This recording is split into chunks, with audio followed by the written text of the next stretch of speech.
time somebody will come up with a new date for a rock shelter somewhere in Australia, which pushes the date back to about 100,000 years, but nobody really agrees on those dates beyond 40,000 years. Now, so we have 40,000 years of Aboriginal history of people living as hunter-gatherers in Australia, and then the first white settlements arrive. First from people, the Dutch, trying to get their way into India and into the spices of Southeast Asia, would go around Africa and then head due west. They couldn't measure where they were, so they would just keep sailing until they hit the land. So Western Australia is found first, and that part of the map is formed first.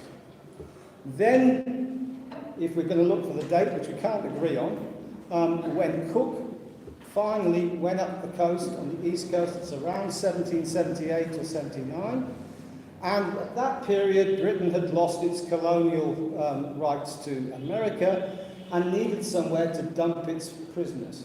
So the jails were full in England, so they started to ship them out, people who were convicted, to come out to Australia and serve in the penal colonies. Each of the states developed separately. The whole country was once known as New South Wales, which is strange because I come from Old South Wales. Then gradually, different parts of the country separated, created their own states, and each operated independently until the start of the 20th century. When finally there's the Federation of Australia, this glorious history of dealing with the people that used to be in Australia. The Aboriginal Australians were only recognised as citizens of their own country in the 1967 referendum. Before that, the rule that the land had been empty before white settlement just held in law. They had no rights at all. After that, we finally recognised that they did. Only very recently recognised that the land wasn't empty before the white settlements had arrived. And the other great glory of the early settlement of Australia is the White Australia policy, which then was one of the first laws enacted by the federated government, that all settlements should be white. Now that was finally got rid of, again, rather recently. And so if you go to Australia and go around Sydney in particular, you'll hear many languages being spoken from all the countries in the world. The Indian population of New South Wales, we have a country which is, we only live mostly on, although it's huge in surface area, we all nearly live on the east coast. There are huge areas of the country which, because of the weather conditions, don't support high populations. So we have a great division between the urban centres on the east coast and then the rural populations who are mostly involved in agriculture and mining. The two things which support the economy are the agricultural resources, and because it's geologically such an old continent, we have gold and other mineral resources across the country. So mining and agriculture are the main things that support our country. Anybody want to carry on from there? From that ground? Okay, well, no, what about you?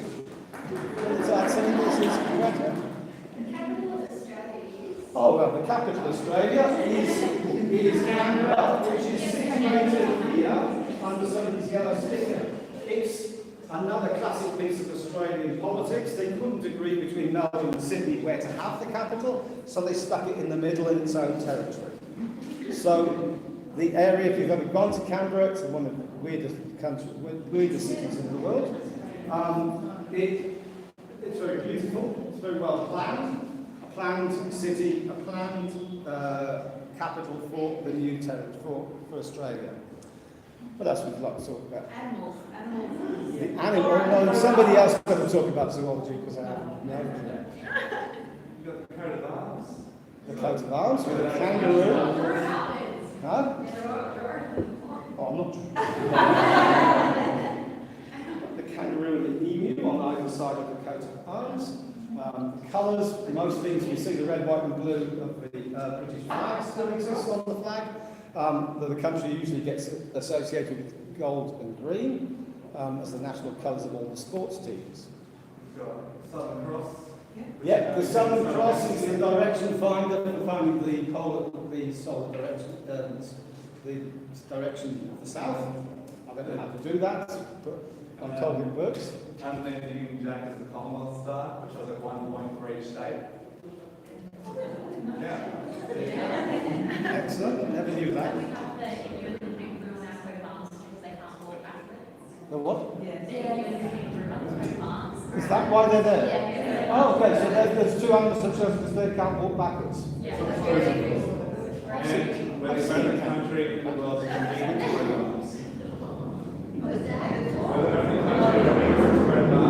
Yes, we are the only country that eats its own coat of arms. The other things about the place?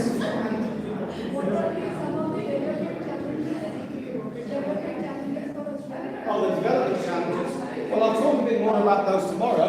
The biggest challenge is that most of the land is uninhabitable. Well, not uninhabitable, but it's very difficult to live there. And the water resources are a big problem. That we simply don't get enough water beyond the coastline. And as I'll talk about tomorrow, perhaps, we're now in drought, the whole of New South Wales virtually, and a lot of it on fire when we left. We simply don't have enough water resources for the growing population for what we're expecting to do. So we're using the water we've got more smartly is one of the main imperatives for growth. Anything else?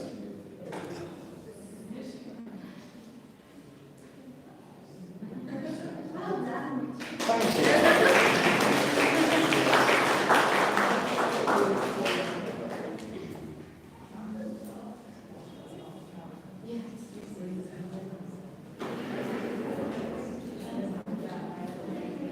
So any questions? So far? Have you guys from India got any questions you've always wanted to know? You want to ask anything about Australia? It's Political system of Australia. political system. The political system, you have a Conservative coalition, which consists of the Liberal Party and the National Party. And they're currently in power.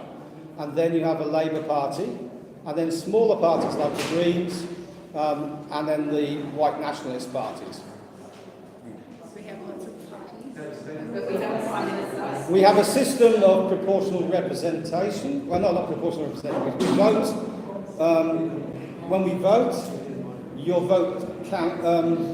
They take the votes out of the people. You know, if there's 5 candidates, you'll take your vote and it gets redistributed to the candidate above.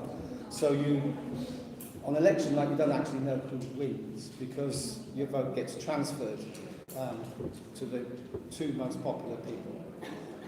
So, yeah, we have each state kind of votes differently. Like the last election was basically decided just by Queensland, deciding that they would vote Conservative. So it's an odd system. It's going to change at any moment. No, it's not going to change anytime soon. You just think that you wish the people of Queensland would get a brain cell or two.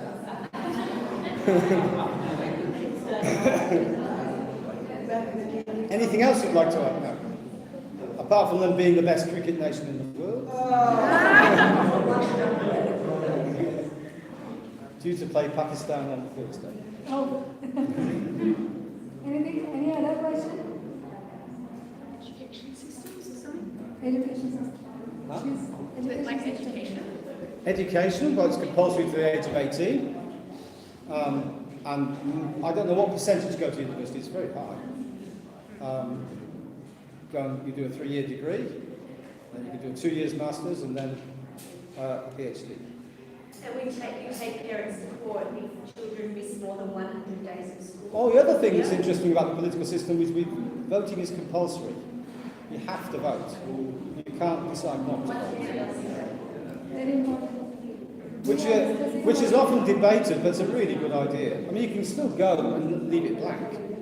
But you must go to the polling station on election day. And it's only 1 or 2 countries, I think, that does that. And if you don't vote? You get fined.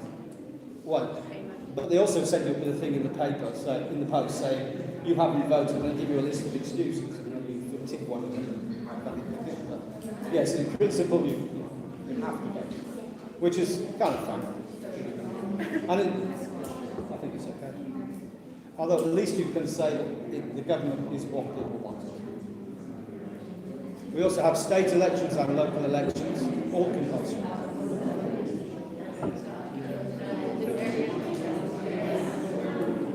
Anything else you'd like to know about Australia?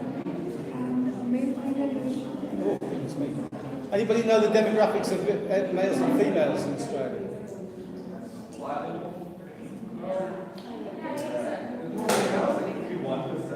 Yeah, it's about 1% more. Our population doesn't replenish itself, so we rely on immigration.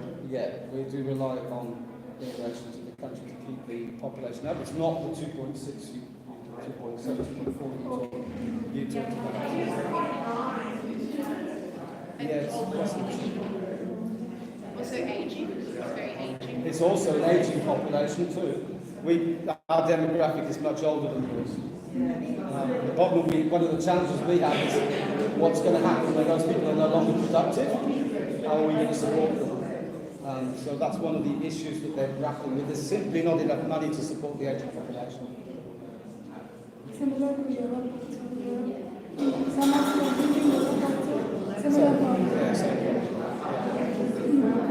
We have to also, someday, we have to also tackle this problem. Any other questions? So, yeah. How many biogeographic regions are there? Or countries? Climates. Yeah, regions. goodness me, yeah, well, if I show you all we go the tropical capital goes to about here. So you've got tropical regions and then subtropical regions. Then it gets very wet. So, and then you've got desert and there's desert all through. The major river is the Lucknow, which starts up in Queensland and goes all the way, takes all the way down to Adelaide. And that has major problems in terms of water management because we grow a lot of cotton at the top end, which means all water resources downstream. And Adelaide, for instance, in South Australia, has no water. We have a problem with water getting to South Australia because of the amount that's being used for irrigation north further. And of course, that, as it crosses 3 different states, the disputes between the states over the water resources is a big problem. Also, we had, because of the depletion of the water, means the river system died. We had a mass deaths of the river in terms of fish because the water just wasn't flowing. So we get big problems with that. What are the major crops? What are the major crops? Wheat, rice, still dependent on wool to a great extent, and now cotton. We're one of the biggest exporters of cotton. Cattle, a lot of cattle.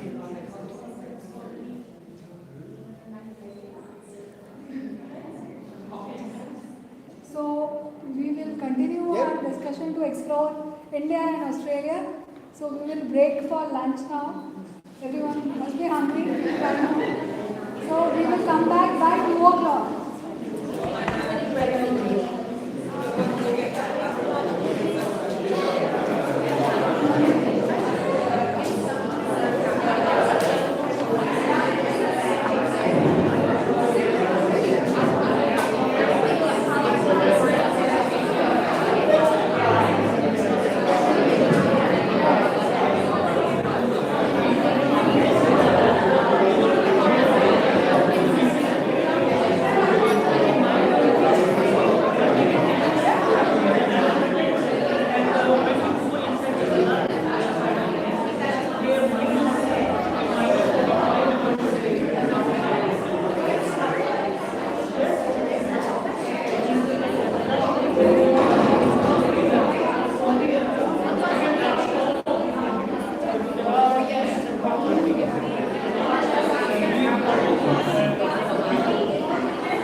Yeah,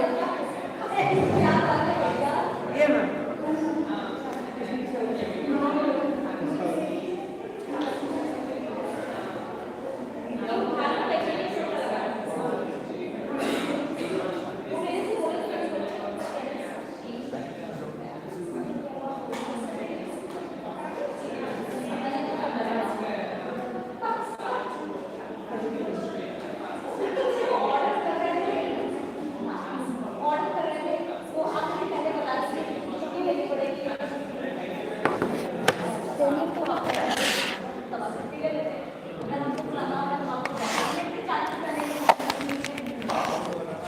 लग गया हाँ यार ला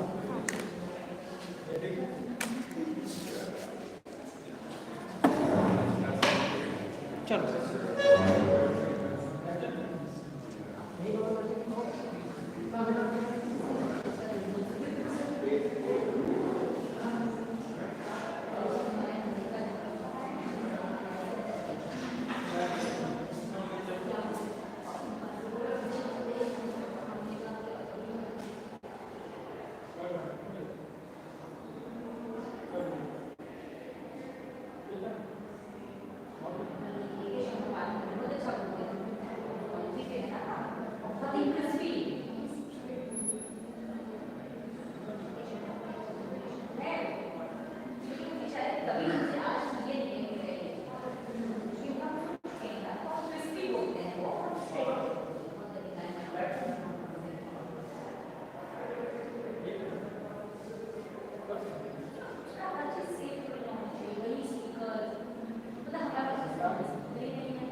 ये उनका Richard कर रहा है ये उनका फोन ये इनका रिचर्ड का है वो डैनियल का है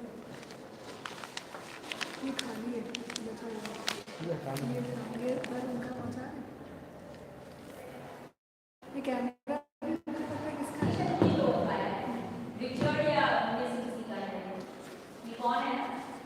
ये इतना रखा है ये थोड़ा अजीब लग रहा है बस ये और ये वाला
आपका मेल आईडी फिर से भेज दीजिए, हम तो भेजते हैं आपको, लेकिन ये जो है सी भेज रहा है वो जा नहीं रहा है उस पर, तो मेरे को लगा कि फिर से मांग लेते हैं एक बार, तो मेरे को व्हाट्सएप पर कीजिए।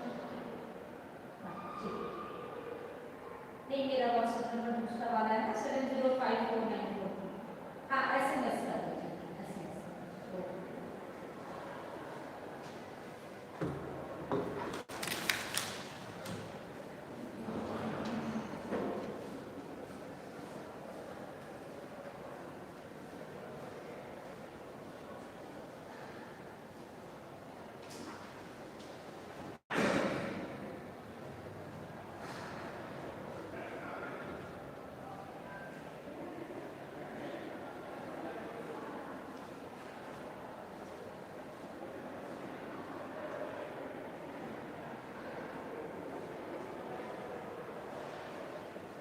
जी प्रणाम।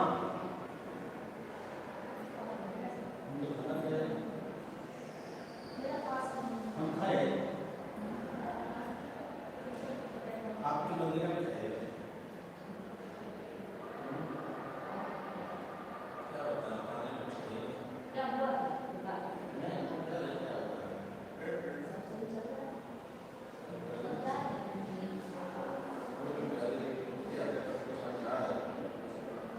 है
डिपार्टमेंट में नाम नहीं सुनने आ रहा बहुत ज़्यादा हम घूमने लगे हमको ये समझ में नहीं आया वो बंदा था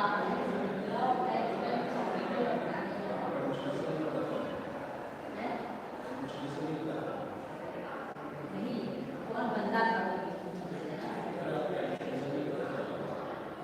एडमिनिस्ट्रेशन नहीं होगा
give a time for the resource person because after lunch everyone will try to keep you awake. So now, as promised, we are going to have a short session on to learn quick Hindi words which you will say. And our next resource person is also here, Dr. Lata. So he will be taking next session. So my colleague Gyan is a very long name. In short, you can call him Gyan. To start this lesson with him, you can call him Gyan. Gyan means knowledge. So he is going to give you knowledge about him. Yes, sir. Yes. So over to you, Gyan. Okay. Hello, everybody. Actually, I'm just going to show you some Hindi words which help you during this tour and interact with people and other people in the community and in the school. What You are coming. oh, okay.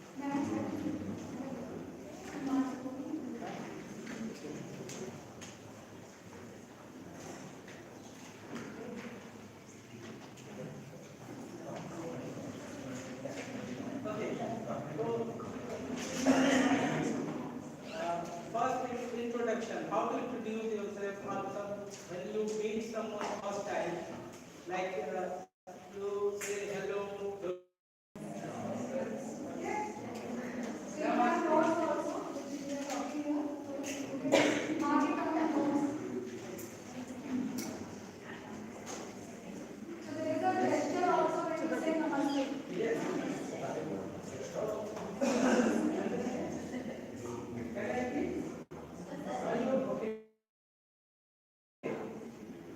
Namaste. Thank you. Next, first, introduce yourself. Like, my name is Gyan. My name is Gyan. For you, in Hindi, मेरा नाम है dash dash dash. मेरा नाम dash dash dash है.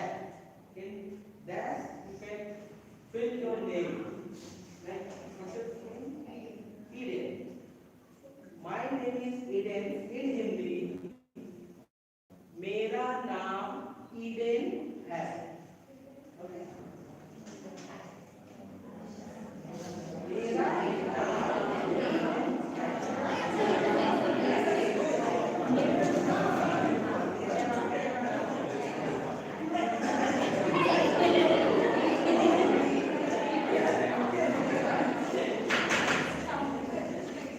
next,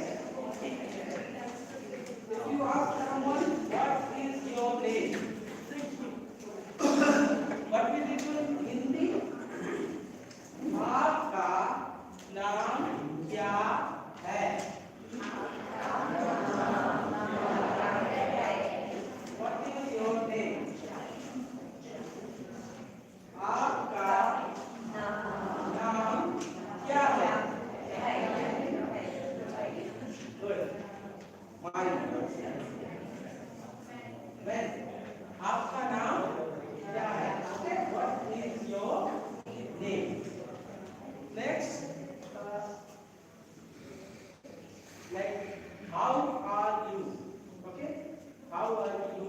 In Hindi, we say आप कैसे हैं? How are you? आप कैसे हैं?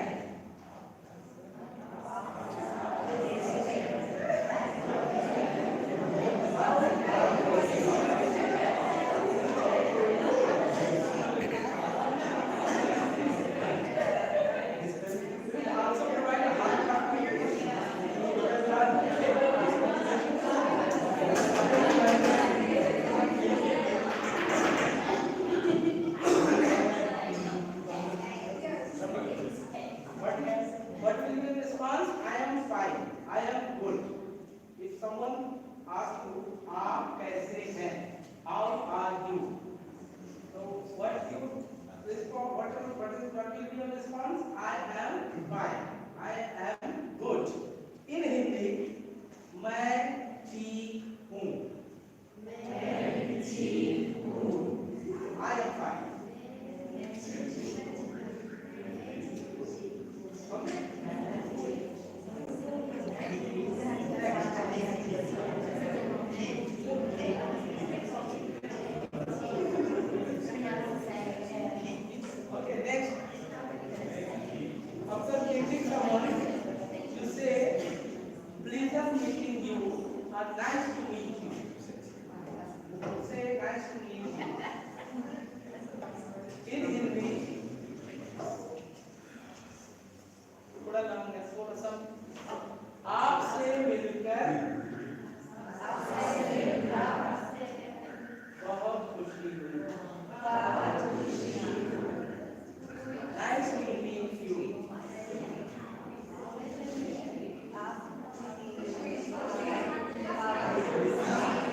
है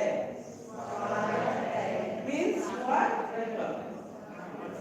स्वागत है means you are very easy. No problem means कोई बात नहीं.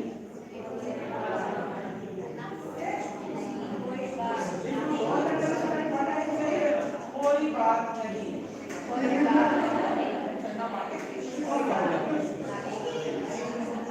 Next, I am sorry. Excuse me. Forgive me, please. Okay? In Hindi, only one word. माफ कीजिए. But I am sorry. Excuse me. Forgive me, please. Only one word in Hindi. माफ कीजिए.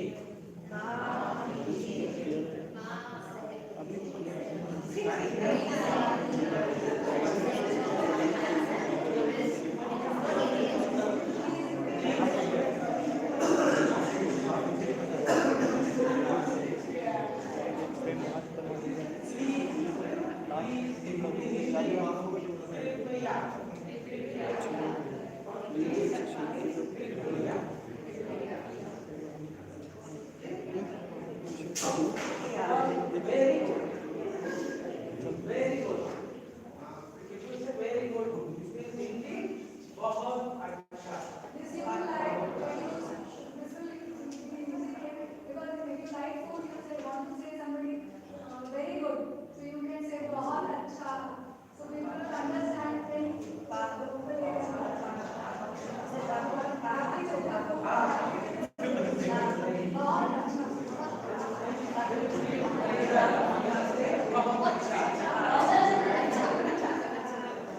I will have tea, coffee, water. If you want to take something like tea, coffee, and water for some person outside in the food court, then you want to say, I will have tea, coffee, water. In Hindi, मैं चाय लूंगी. It means I will have tea.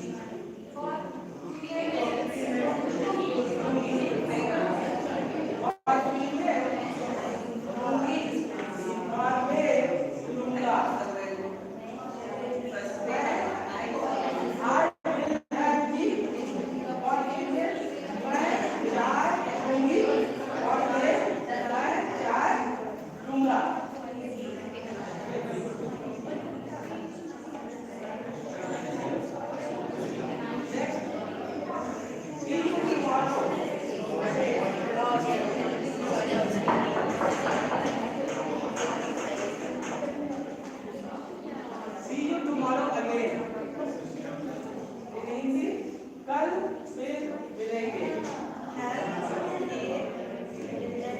कल फिर मिलेंगे. See you tomorrow again.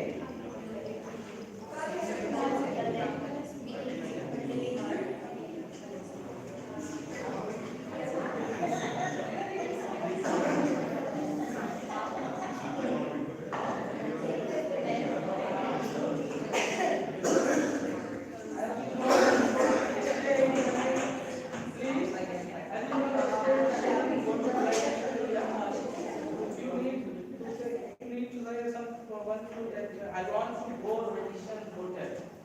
But the person can't understand English. In Hindi, you may say, मुझे Venetian hotel जाना है.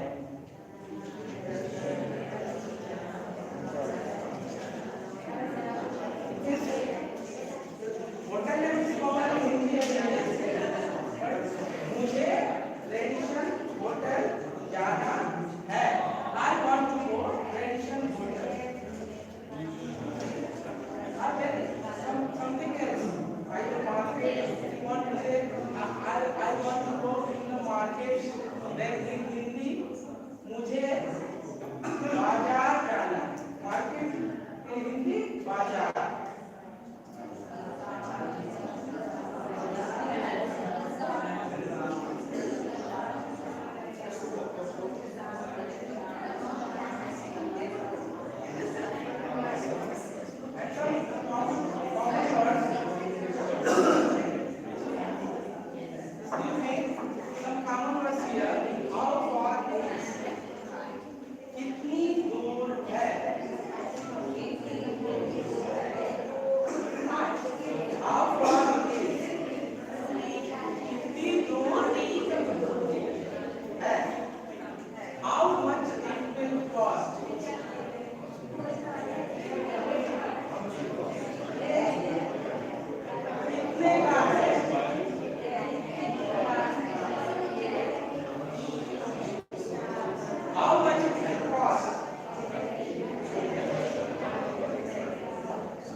Here means Yamaha.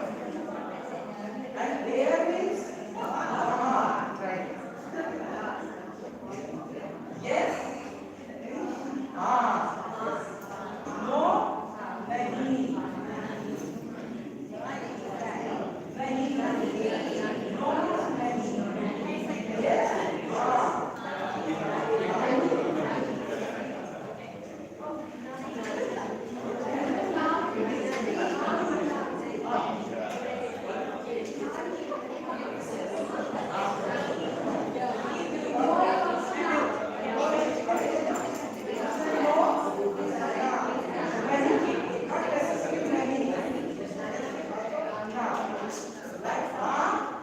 Yes.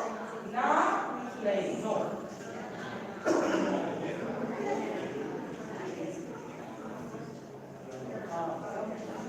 Food related words. So like for bread.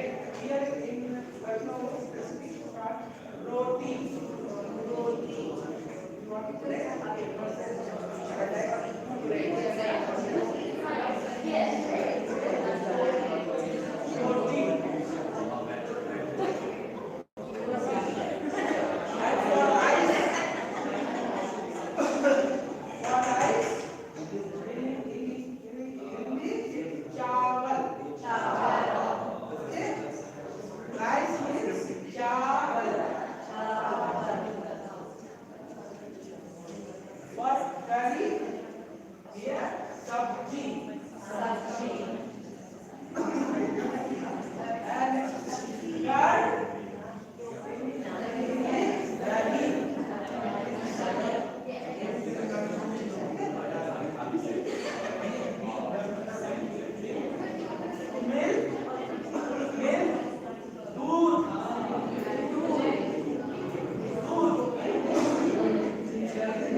He has also served for restoration of Gomti River, which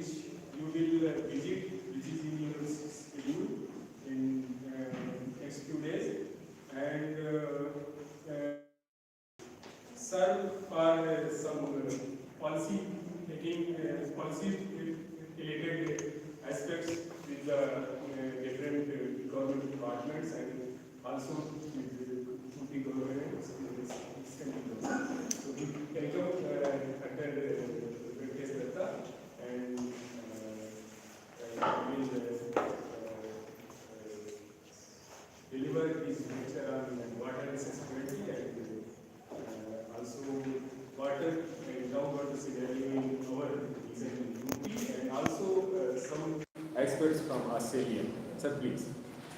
Thank you so much.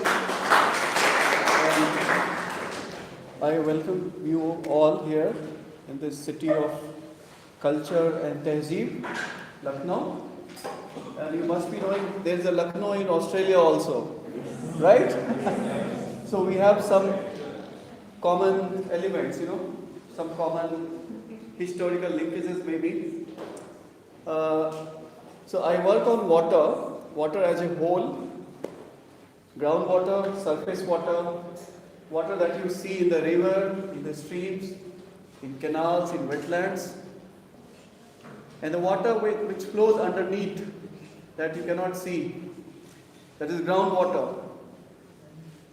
And Australia is facing some of the toughest droughts in the previous decade, starting from the millennia 2000. Then we had a major rain in 2010. So from 2000 to 2010, there was like historical records of droughts, dry spells in Australia.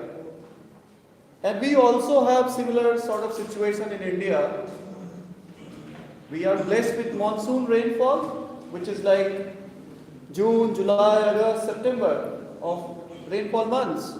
So we have monsoon months, and then we have post-monsoon and before monsoon, what we call pre-monsoon. So South Asia has a typical monsoonal climate, which is also a kind of blessing in disguise, because it fills all our water bodies, lakes, rivers, and there's a new lease of life. Then we have a long dry spell, summer months, and the ecosystem is struggling with its resilience and trying to come out with new forms, because the dry spell also gives some scope for ecosystem to flourish, and then you welcome the rain. Now, the holistic philosophy of water management is that water is used, reused, and returned back to the nature.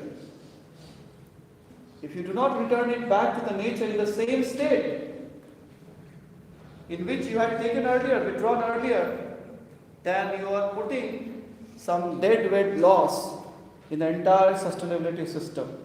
Your sustainability is jeopardized because the water that you have sent to your estuaries, sea and water bodies, rivers, it is compromised. And the aquatic species, the fishes, the turtles, they struggle hard to maintain its pristine, healthy ecosystem. So let me come to this topic. Now I start with this map. I try to superimpose map of Australia over India, right? To see the contrasting characters of conflicts, of land, and density of people living in some of the densest areas of the world. Now, do you know that Australia is almost twice bigger than India in terms of land mass? But if you see the population, do you know what is the population of Australia? 2019? About 25 million, let's say 24.6 million is the population of Australia. And population of India, it's not in million, it's in billion. 1.36 billion. And the world population is 7.7 billion. So, we are almost like India is 18% of the global population. But see the land mass, small, twice less as compared to Australia. And right now you are in Lucknow, it's the capital city of Uttar Pradesh. It is one of the most populated states of India. Population density is about sometimes more than 1,000 people living in 1 square kilometer. But in Australia, only 3 people live in 1 square kilometer. See the size. 3 people in 1 square kilometer, and here more than 1,000, 1,400, 1,500. And even the population of Australia is almost like 10 times less than population of Uttar Pradesh. So UP is a state in India, and the population of UP is about 204 million, which is almost like 9 to 9.5 times the population of Australia. So I am giving you this example to understand the gravity of problem of water stress, acute water stress, water shortages, because you have to share the same amount of water. Water quantum is fixed. As per the water cycle, the quantum of water has not changed, only the spatial distribution has changed. You know, water in time and space. Somewhere it may be heavy rainfall, torrential rainfall, somewhere it may be sparse, what you call the drought kind of, arid situation. Like almost all of the Australia, I would say it is arid area. 60 to 70% is like a desert, right? Am I correct? Now, you are here, Lucknow, and this is New South Wales. Can you tell me what would be the aerial distance? Any guess?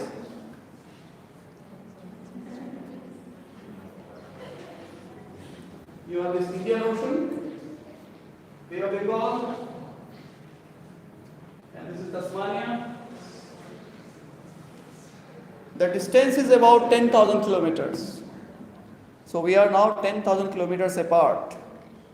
But see how the weather had changed dramatically, the terrain had changed dramatically, and not to mention culture, language, and in terms of conflicts, the pressure, the state of environment, the impact of people, and the response of the system. Even the entire governance system is very, very much different. So, we cover the distance in how many hours of flight? You have direct flight to Delhi?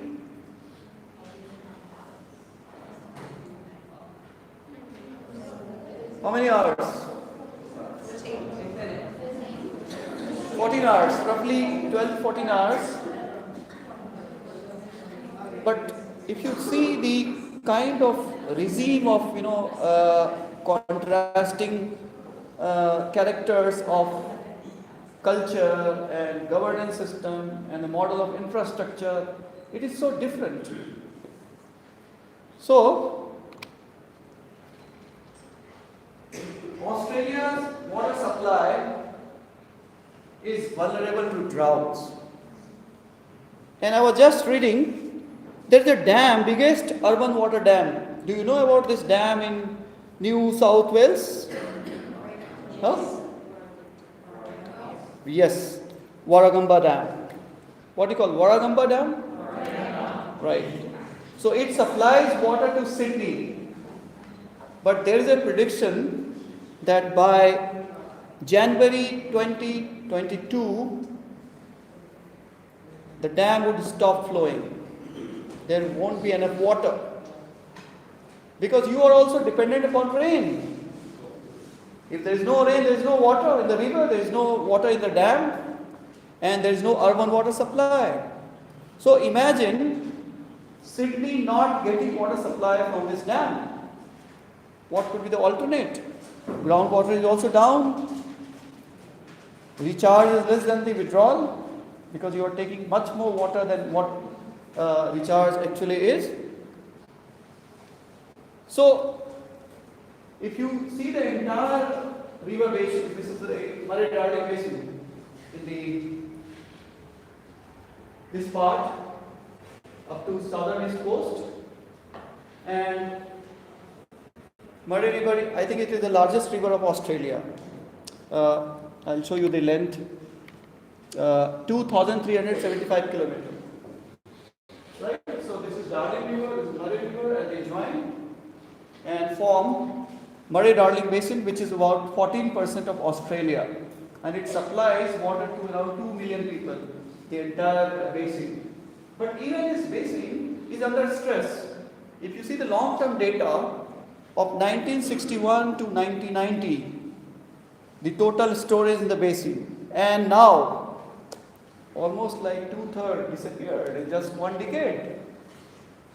People are saying that there is the impact of changing climate, but climate was always changing. Climate is always dramatic.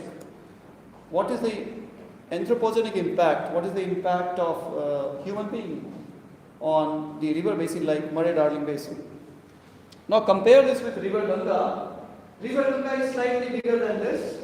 It is 2,525 kilometers, little less than Murray River, little more than Murray River, the length of the Ganga River Basin. And the Ganga River Basin is also one of the densest basin of the world. Almost like 37% of India's population, they are concentrated in the Ganga Basin. 37% of population. And they are dependent upon many rivers of the Ganga river systems, many tributaries, the groundwater and the wetlands. They form the Ganga, Meghna, Brahmaputra, large basin. Not only India but also Bangladesh, Nepal and Tibet. The part of India in the entire Ganga, Brahmaputra, Meghna basin is about 65%. So 35% of the basin belongs to some other country. And if you see the amount of water which is coming to the Ganga basin, snowmelt rivers are there, like those rivers which are getting water from snowmelt. There are around 3,000 glaciers on the Indian side of the Himalayas, and roughly the same number of glaciers on the Nepal and Tibet side of Himalayas. But fortunately, all the rivers of Nepal come to India because of the drainage pattern, the kind of organization of the basin. The rivers from Nepal come to India to meet the Ganges or the other river systems, and they also bring heavy floods during monsoon. Heavy amount of silts and sediments, they come to the Ganga plain. And that is how the state of Uttar Pradesh came into being. We underestimate the power of rivers.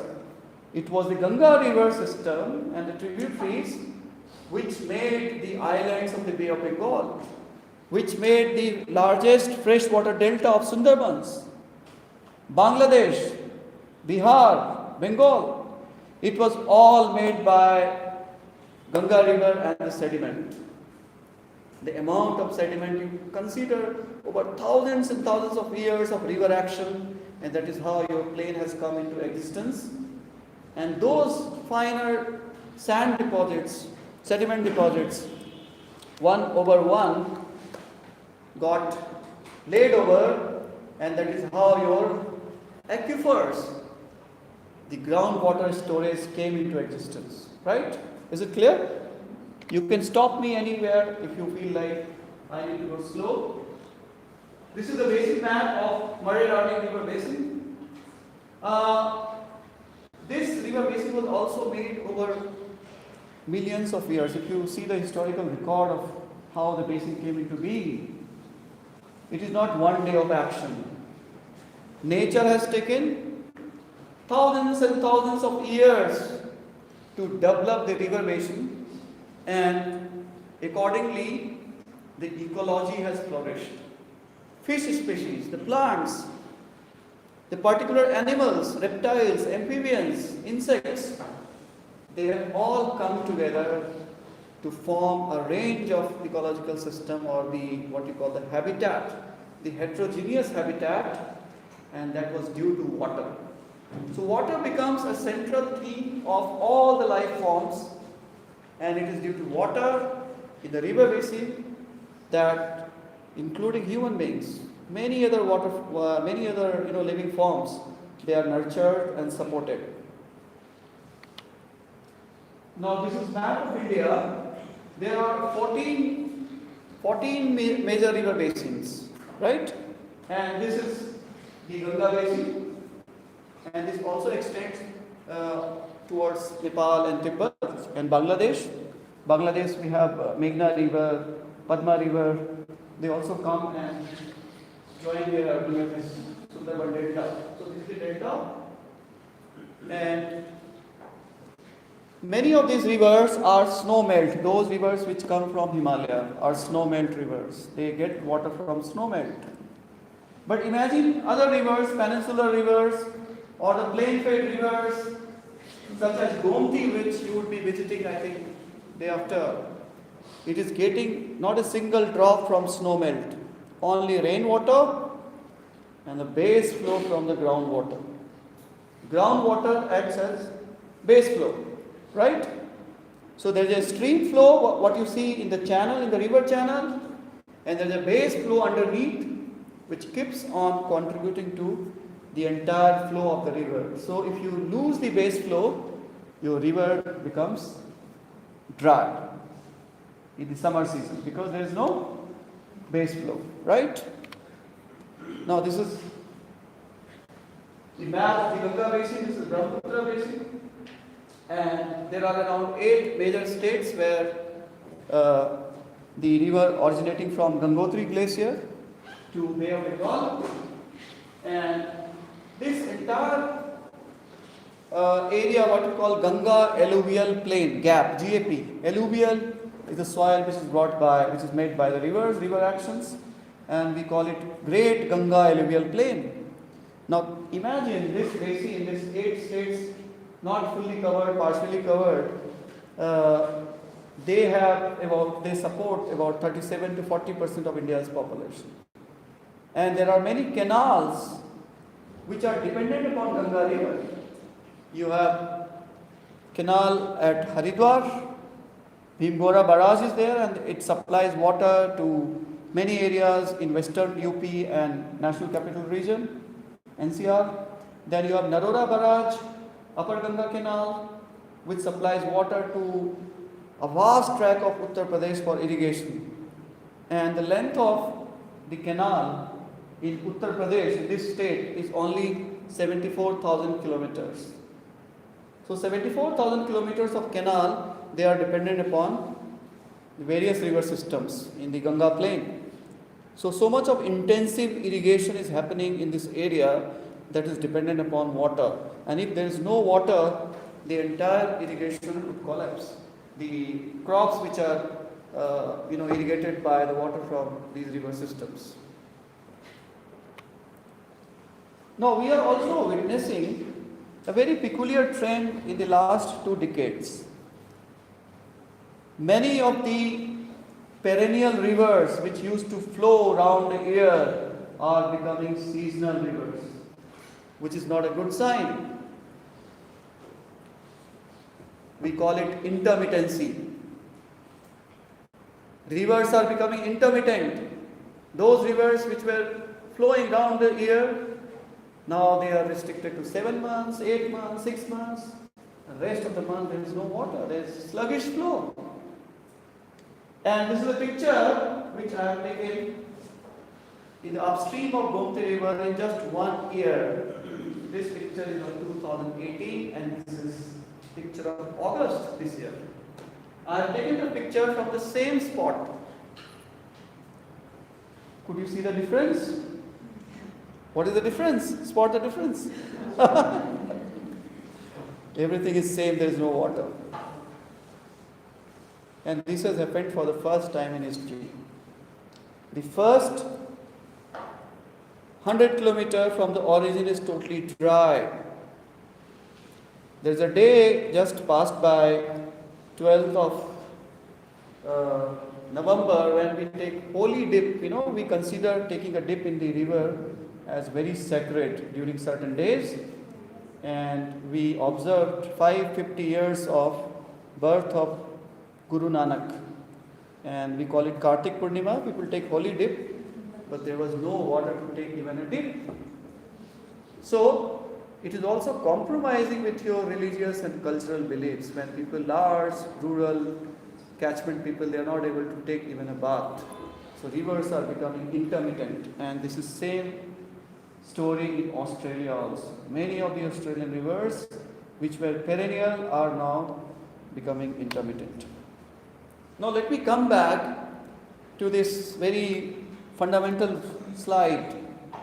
How much water is fresh water? We always overestimate. We have plenty of water. Water is renewable resource. Use whatever you can. But imagine if I take a glass and fill all the water of the earth in that glass, 200 milliliter of glass. 97% is saline, which you cannot use. You don't want to spend so much time on desalination. Israel is doing desalination because there is no alternate. There is no fresh water left. And they have to invest so much of money in reverse osmosis and ultrafiltration. 97% of water is saline. It is not usable for direct consumption. The rest 3% is fresh water. But out of that 3%, almost 2% you cannot use it. Deepest strata, and they are not, you can't access it, deep frozen, So that remaining 1.55 ml is basically which is available for your use, and that is flowing in the river as well as in the aquifers. So out of 200 milliliter of glass of water, 1 spoon is fresh water, and just 3 to 4 drops is that which is usable as fresh water. So we have to imagine a situation that water is not in plenty. Some of the continents are endowed with huge amount of water because there are lakes and there are not much people like Canada and Australia, the other parts of Northern America. But in South Asia, where population density is so high, that 3 drops of water is so important, fresh water, because there are large-scale water conflicts between poor and rich, between urban and rural, between irrigation and industries. There are so many conflicts and so many intersectoral water competition. If I give water to agriculture, the industry people would say, okay, come on, I need this much of water. If I give water to the industries, farmers would come on protest that why you are giving so much of water, because water is so scarce and it is so competitive resources that you have to do judicious allocation of water. All the allocation, they have to follow certain principles of equity, efficiency and reliability, right? Not properly in our legal system. On water, we have also surpassed India being the world's biggest consumer of groundwater. Almost like 7 to 8% for industries and remaining for drinking. In Australia, 70% of water is for irrigation. So we are like almost Australia 70%, we are 85% using groundwater for irrigation, right? Now there is a piezometers, what we call. How do you take the depth of water? Sometimes there are open wells, and the water level in the well is also indicator of groundwater table. But there are piezometers, we drill it, we put a pipe, and there's a kind of rope and one metal. So if you keep on putting that thread, you open the casing and suddenly you hear the sound puck, like it has touched the water, and then you take that thread and that gives you the depth of water because it is marked. So there is a piezometer installed at several places. We monitor the water table.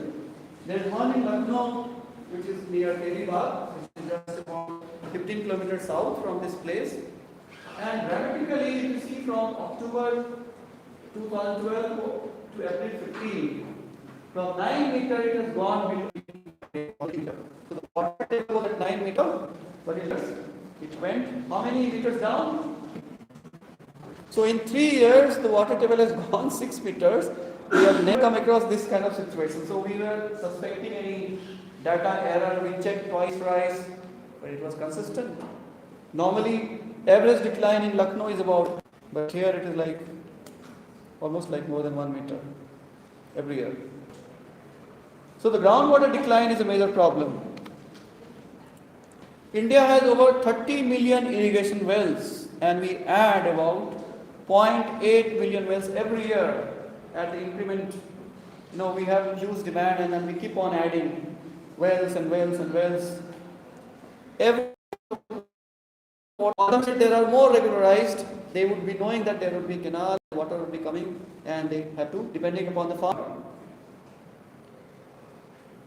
So even though they told you that there are 74,000 kilometers of canal, but still people resort to groundwater drilling because canal water is not reliable.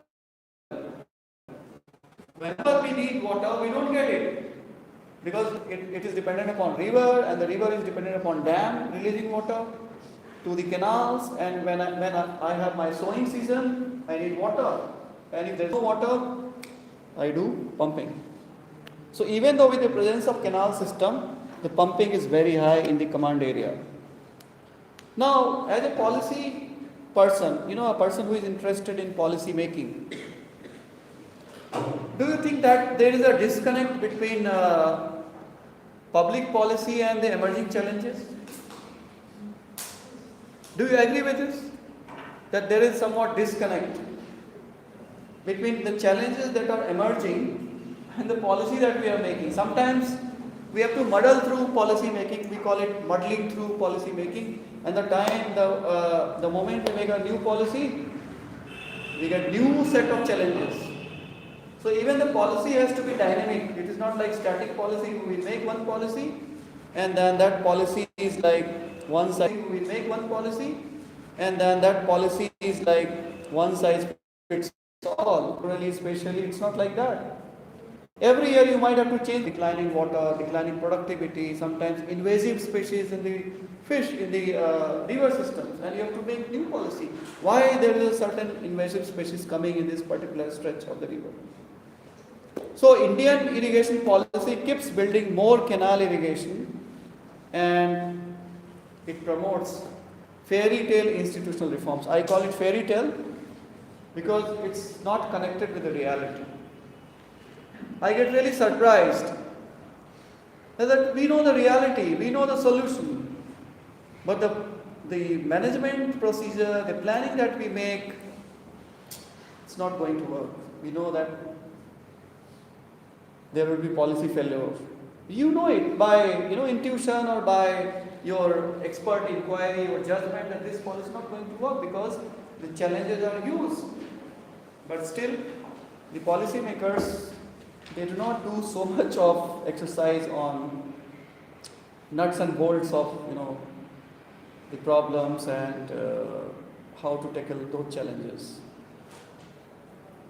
So now, if you see in the South Asia, I have listed the states, and this column that you see is the net irrigated area under surface irrigation, and this is under groundwater irrigation. Because when I talk, the people from irrigation department, they just don't believe me. They say that no, irrigation from surface river water is more than groundwater. I say no, it's groundwater. So I collected the data to prove that irrigation by groundwater is more than irrigation by surface water. So all the states, their irrigated area under surface irrigation and net irrigated under groundwater. Which one is more? A simple visual look at this graph will tell you that it is groundwater which is dominating over the surface water. Right? Why? Because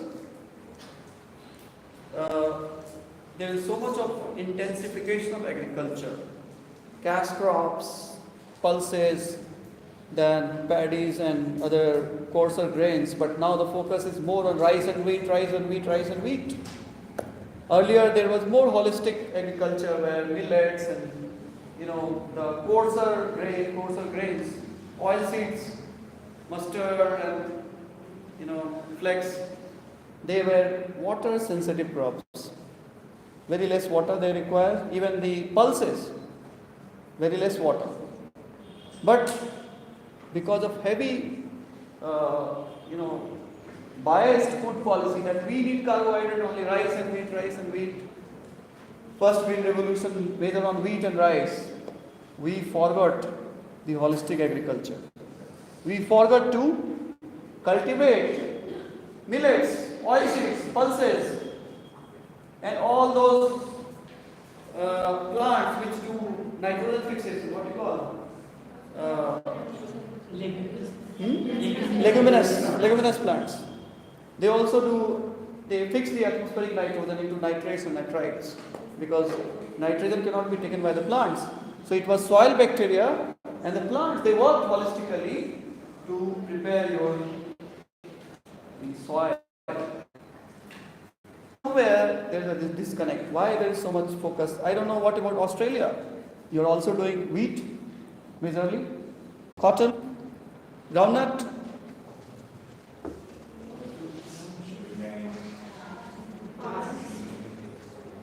Right. So your common sense would tell that you have to not rely on monoculture, but just do variety of crops over time, so that the carbon and other mineral cycle. And then we laugh that the focus in 60s was more on investing in public community irrigation. It was more on command area development. You develop the command area for irrigation. It was more on control of water logging and salinization. Because salinity became a huge problem in 80s, in 90s.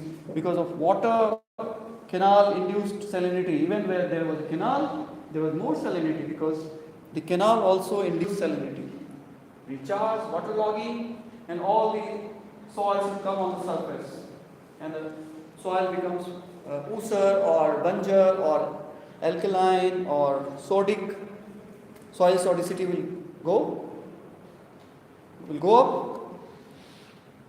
Focus was also more on financial sustainability of irrigation infrastructure, large and small dams, than bureaucracy and participatory irrigation management. But now there is more focus on innovation, on technology, on artificial intelligence, on using water smartly, smart grid for water irrigation. So the focus in 60s was more on capacity development, on infrastructure, on allocation, on storage.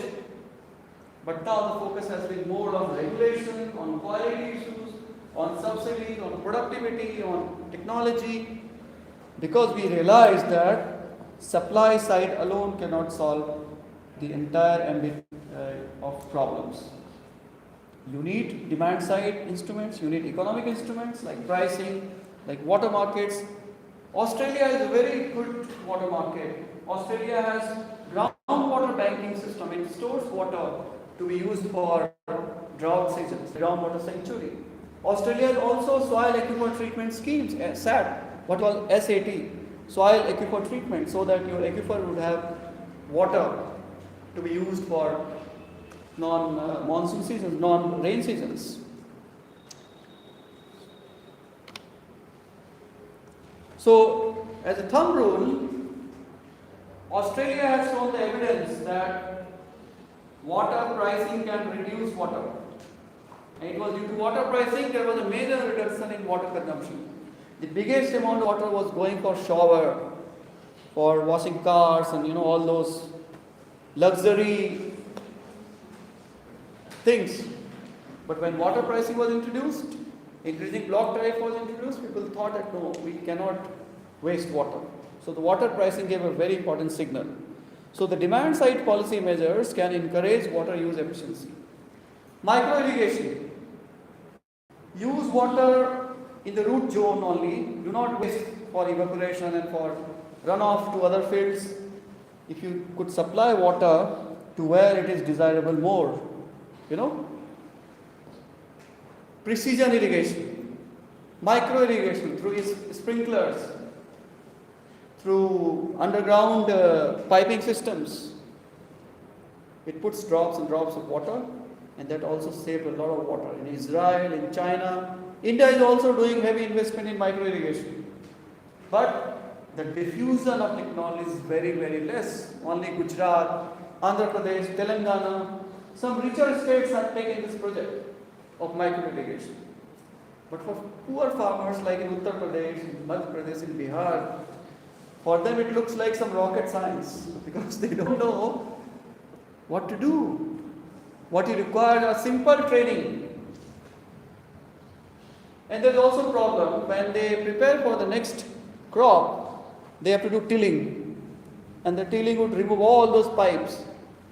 So even micro irrigation is not suitable for all the crops. It could be good for sugar cane, for vegetables, for like chili, turmeric, or aromatic plants. But for major coarser grains, it is not very much possible. So in this area, you have to do a lot of research before putting some technology on poor farmers when there are no takers, right?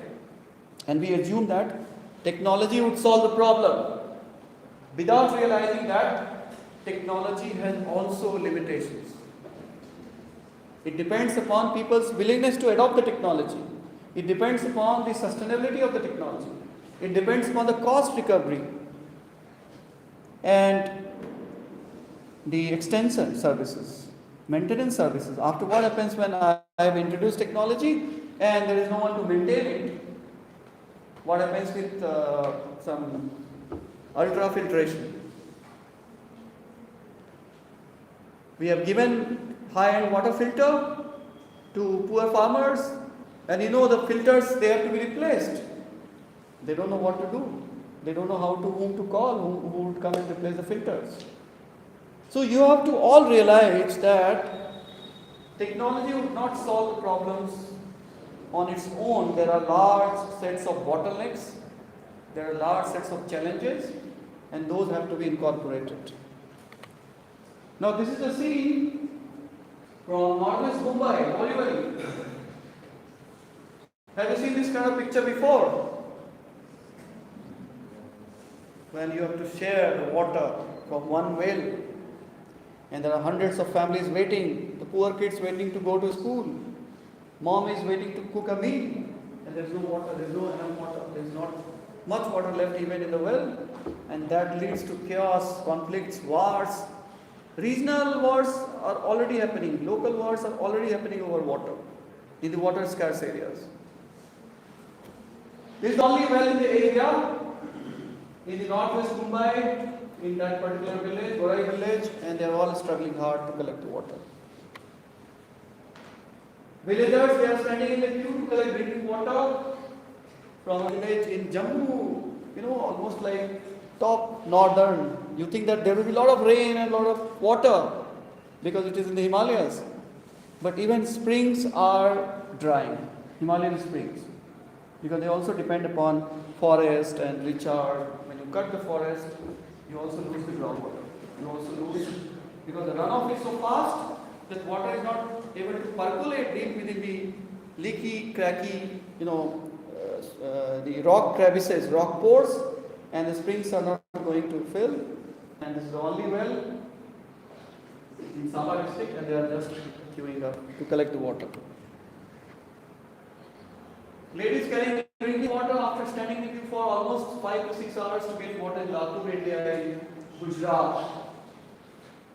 Imagine how many productive hours a female has to devote to secure just 10 liters, 50 liters of water. It is very difficult to grasp, but this is reality.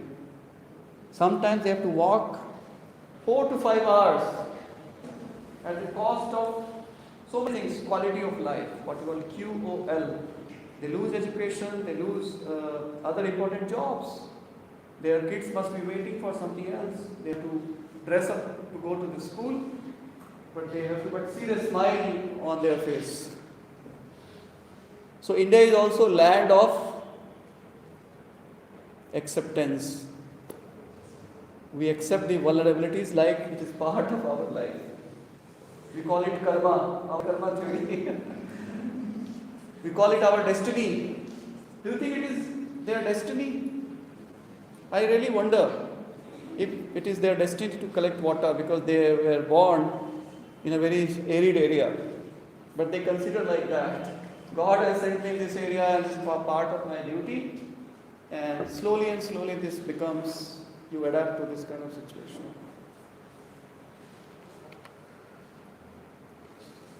Now in Maharashtra, many of the rivers were drying and you have to dig out, you have to make a pit to take whatever water is there, under the river bed, because some water would be there. And when there is no enough source, you have to dig out and take water from a river bed. Now coming back to the country as a whole, to give you a very macro picture.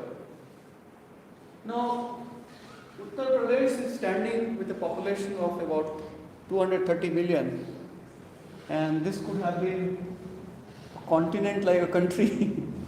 The state could have been like a country after Brazil. It has a population even bigger than Pakistan. So China, India, United States, Indonesia, Brazil and UP, Uttar Pradesh. I don't know, Australia would come at the bottom with only 0.33% of the global population. Millions of people. So these are the numbers and figures. We get about 4,000 million cubic meters of rainfall, and then whatever water is available is 1,021 BCM, and then the resource potential is about 1,869 BCM, right? And this is the per capita use of various countries per capita, depending upon the the water availability of the population. So per capita use is almost similar to the United States, 1,583 liter per capita, in cubic meters, and India is about 1,500. Now this is the border line. If you come below this 1,500, you become acute water shortage, water scarcity. So we are at the tipping point. If you go below that, there is already acute water shortage. I've already covered this. Now, again compared to India with China, US, Brazil, Australia. Now compare Australia with India now in this graph. This is the total area, land area. Cultivated area is 57% of the total area, and percentage irrigated of the cultivated land is 35.5%, and this is percentage irrigated land of total area, which is just 20.29%. Now in Australia, almost like double size, the cultivated land is just 6.3%. You can't cultivate because it's all dry, arid area, not cultivable, wastelands. You can't have crops from those lands. And percentage irrigated land of the cultivated land is about 5.2%. So almost 70% of the groundwater is going for this, to cultivate your whatever arable land you have. Now this graph again I made to show you that the India's first green revolution affected states. I call it affected because it gave you good results, good productivity, but now we are witnessing the bad impacts in terms of loss of groundwater and so much of fertilizer and pesticides we are putting into the soil. Soil also has a resilience or the carrying capacity. If you go beyond certain limits, soil becomes infertile. And due to green revolution, the focus was on to get more crop per hectare of the land, more yield by drilling, by getting groundwater. And whatever revolution was that was spurred by green revolution also led to two more revolutions. One was urbanization, another was pump revolution. There was no pump before that, only minor pumps. But we gave pumps in the hand of individual. There was no regulation of pump sets even till today. In the national water policy, if I have a pump, I can drill. If I have my land, whatever is beneath the land, it belongs to me. So I buy a piece of land and I put pump and put a machine for bottling water. I may be doing it without doing any legal, mistakes. So the pump revolution and the urban revolution was also spurred by green revolution, and all these three revolutions put together led to massive decline of groundwater. And these dots that you see, these are the urban centers or urban megapolis, also urban centers, where the groundwater consumption is very high. And these are the areas where we do rice and wheat as the major crop. 54% of the total area in India is showing the water decline in water table. Almost more than half. It's showing that there is a declining trend. And groundwater is like a bank account. If you do not deposit, keep on withdrawing, you become bankrupt. You go red because you haven't put the money and you keep on withdrawing, and there will be a point where you cannot withdraw, and that's called what you call 0-day city, or what is that? Nairobi. In South Africa, there was this 0 day. When your account has no money, when your account has no water, you hit the 0 day, there is no water left. So you have to also consider that aquifers, they are like groundwater banks, and in Australia there is a groundwater banking. If you search, you will come across these groundwater banks. We have also categorized some areas which are safe. That means areas where there is still potential of groundwater development. And those safe areas are also declining. 92% of the districts, but now only 71% of districts are safe. And these overexploited and critical, semi-critical, they are going to become critical, and critical, they are going to become overexploited. We know they are happening, but still the policy response is not very strong, not very robust, because these critical blocks where intensive monitoring and evaluation is required for further groundwater development, why it is not happening? Areas where future groundwater development is linked with water conservation measures. Without water conservation measures, you cannot withdraw any water. And in Australia, there was a rule, you have to do water reallocation to water efficient irrigation. You cannot just take water and then do whatever you can. You have to reallocate to better uses, to more judicious uses. Not like flood irrigation, like we do, we just take water and flood the agricultural field. So even there is a need for reallocation and looking into the allocation schemes. There is also a prediction that within 20 years, 60% of all the aquifers in India will be in a critical condition. That means they would fall so much that dependency on groundwater would not be in our hand. We will not be dependent upon groundwater, and it is happening. Megapolis like Faridabad, Gurgaon, near Delhi.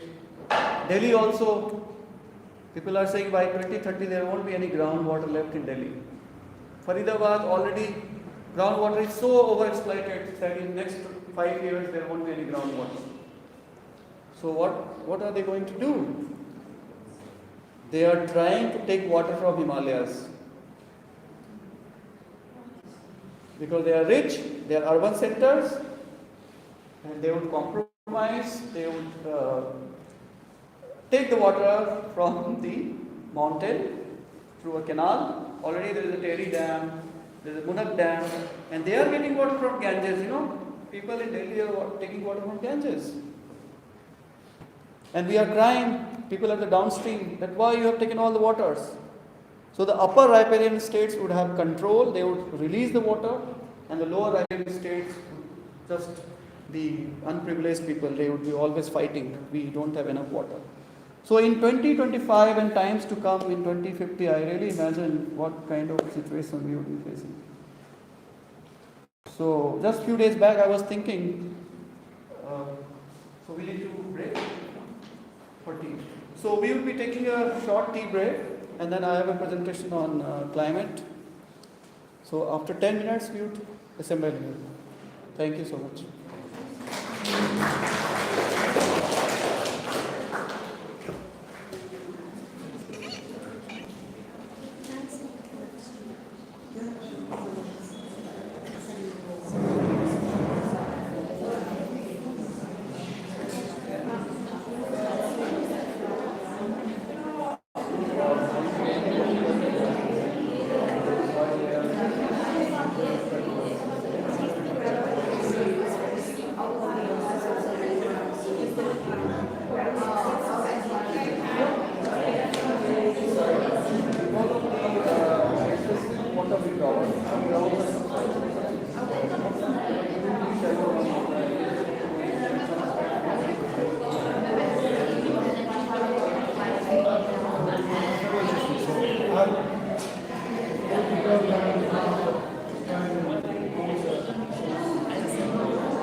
Because we have so much water, and we talk about water restrictions in Australia.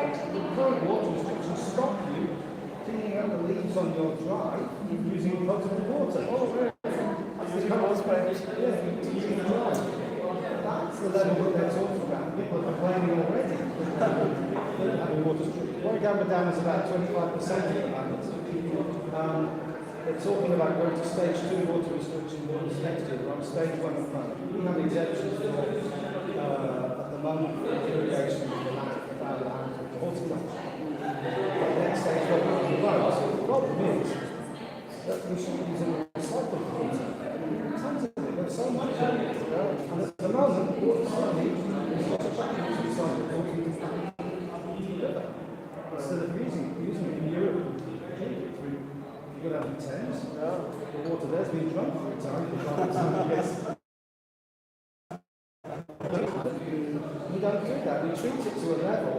And at the same time, we spend billions of dollars building desalination plants, which we can't afford to switch on because the electricity is too expensive.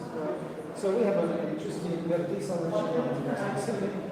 Nobody's ever, because it's too expensive to run it. This is crazy. What we have in Australia is So tomorrow. tomorrow I'm giving a talk. What about 20th?